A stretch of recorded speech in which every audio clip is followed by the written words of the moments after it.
Hey, it's Matt here with Peppercoat Barbecue, and welcome back to the channel. Today is the best Bubba challenge. And so I put some B&B lump oak in my Oklahoma Joe's Bronco. We're gonna smoke a burger. I've put some lump oak over here in the Old Country Barbecue Pits Vaquero. We're going to grill one over an open flame. And I'm also lit up the Blackstone. We're gonna throw one on the griddle and see how do we get the best Bubba.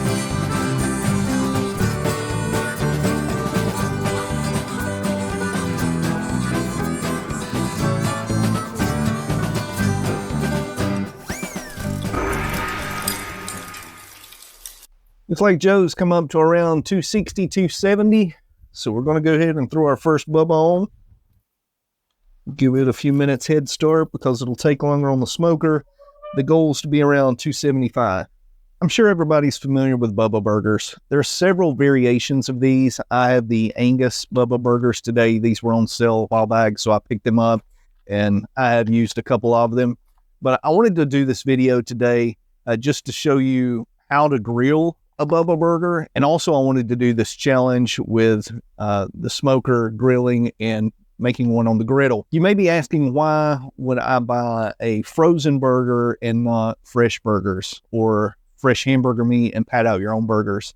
And you can do that cheaper. It's actually cheaper to buy fresh ground beef, and it's going to give you a better product in the end. But the reason that you may want to use these Bubba burgers, it's easy. You can put them in the freezer. You can pull one or two out, make them when you want to make them. They keep, if you're traveling, if you're camping, if you're doing events, you can throw them in the freezer. If you don't use them this week, you can use them next week. So they're simple to use and they're readily available. You can get these in almost any grocery store or box store around the country. I have my coals spread out here in our Santa Maria grill, so we're going to lower down the grate. I'm going to go about even height with the top of the grill. We're going to put on Bubba number 2. And then on our Blackstone, I'm going to put this over on the left-hand side. I'm running this around a medium to low heat. We're putting on Bubba number 3.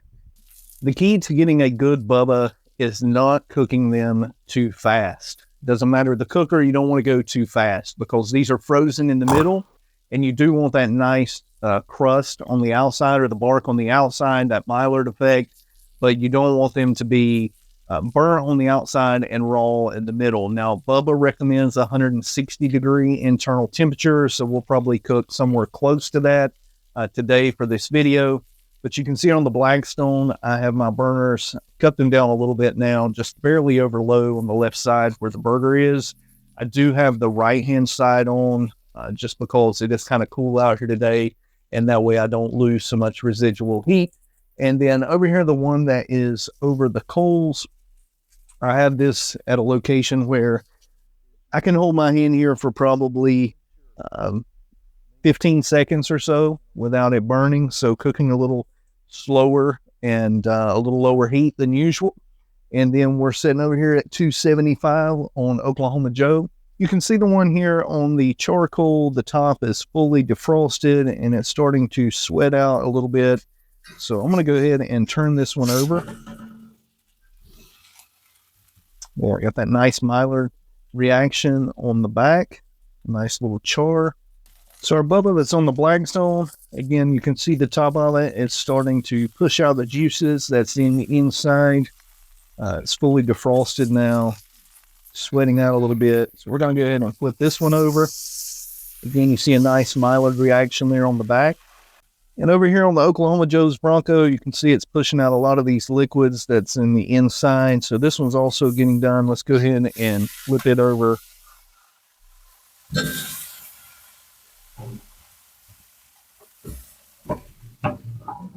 We just flipped all of our Bubbas over. I'm going to go ahead and give these a salt and pepper seasoning. That's all I'm doing today, keeping this one simple. We want to be able to taste the different cooking methods on these burgers. I believe this one here on the grill is just about done. So according to our ThermoPro Lightning, we're at 149, 150. It's not going to be long till this one's done, so I'm going to go ahead and throw on a piece of cheese. You know we can't have a burger without cheese. believe this one still has a ways to go. 130, so we're a little ahead on the grill right now. Wow, and the one in the smoker is at 155 already. So definitely want to throw some cheese on here.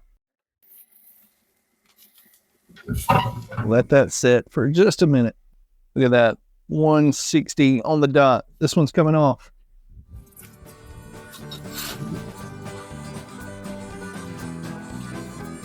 Smoker cheese is melted. We know this one's around 160, so we're going to pull this one off. All right, here we are on the griddle chop, 162. So we're going to take this one off also. So here are our burgers. On the left, we have the griddle burger. Let's give it a try first.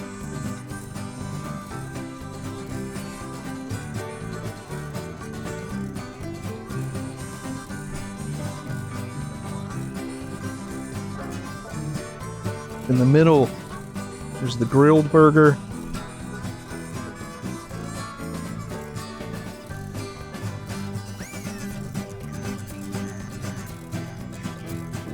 And then over here on the right, we have the smoker burger.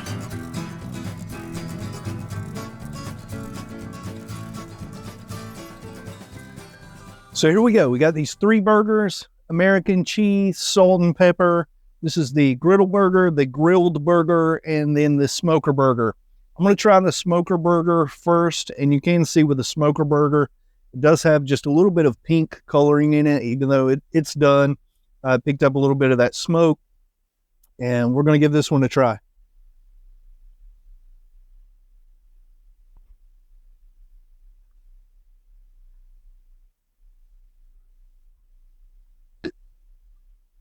It's good.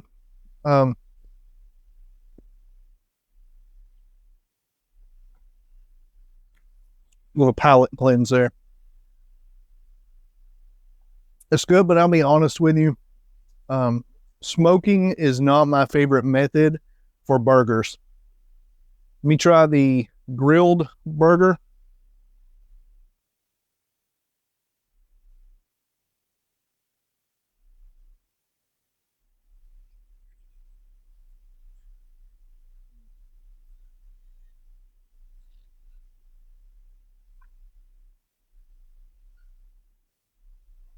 Yeah, to me, that one's a lot better. The grilled burger, I think that's a lot better than the smoked burger. Still get a little bit of that wood or smoke flavor on it, but it's not overpowering. And then finally, the griddle top burger. And I will say the griddle top burger has the best Maillard reaction on it. It has the best crust on the outside. But let's see what the taste is like.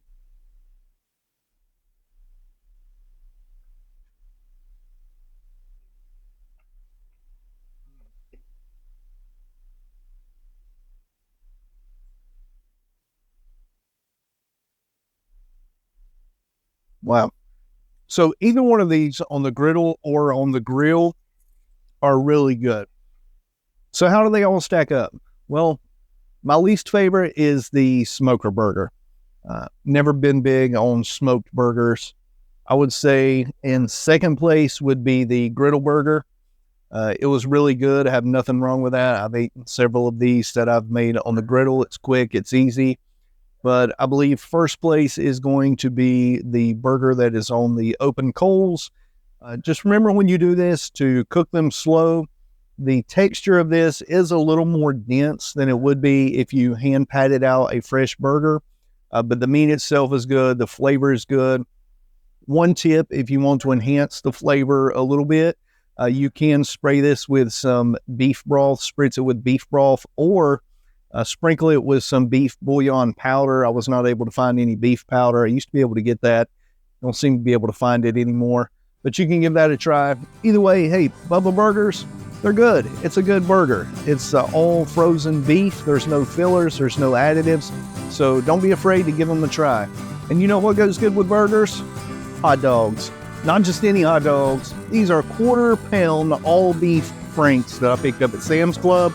So check out Peppercoat Barbecue next week, and we'll be having some big old hot dogs. See you then.